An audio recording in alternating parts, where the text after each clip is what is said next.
Okay, kita sekarang berada di Mercu Tanda terbaru di Padang Besar ni.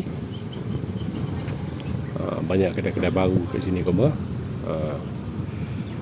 Ni kita datang dari sana tadi, ujung sana.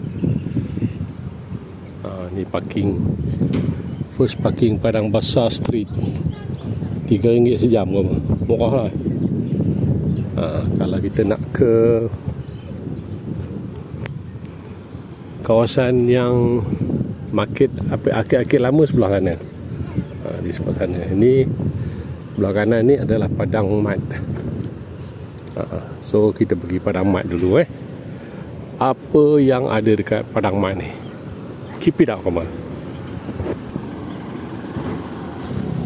Okay, Padang Mat ni dia bersebelahan saja Plaza Niaga yang baru saja dibuat rasanya kawasan ni. Tapi dia punya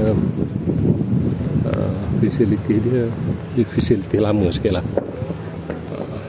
Tapi daripada tempat ni murah lagi. Tapi tidak, tak pasti ya.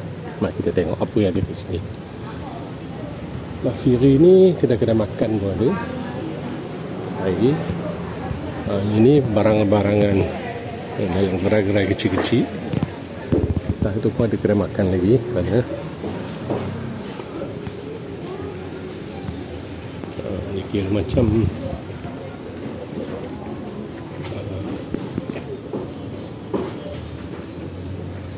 kawasan terbuka untuk orang menjaga dengan makan dan minum. Ni buah-buahan.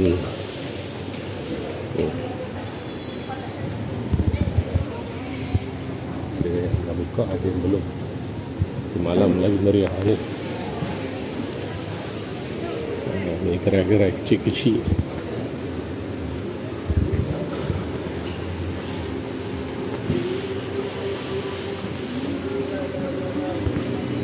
Okay, mari kita pergi ke Padang Mat.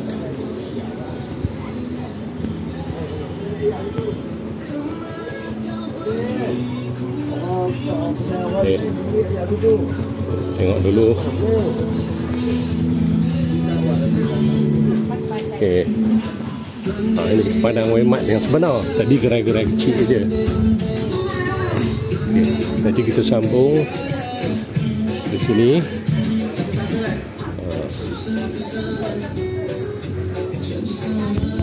Okay, pagi sangat ni banyak kedai-kedai yang belum dibuka. Okay, nanti kita tengok dekat